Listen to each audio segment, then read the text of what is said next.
За ArcelorMittal по пат на спогодување во рамките на Комисијата за спогодување, што ја одржува Министерството за животна средина, изречена и наплатена е казна од 100.000 евра, се сеќавате, значи за тоа пожолтувањето на реката Вардар. Значи тука дури не е ни влезено во постапка на спогодување, туку е изречена највисоката казна согласно закон од трета категорија, согласно членот 212 од Законот за животна средина. При испуштањето на јоловината од рудникот Саса, по пат на спогодба, казната од 100.000 евра е намалена за 50%, значи 50.000 евра се изречени, меѓутоа истовремено е изречена и казна од 3.000 евра на одговорното лице во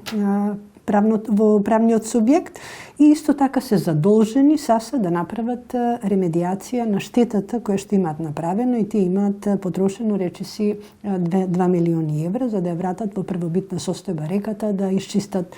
делот со малата хидроелектрана.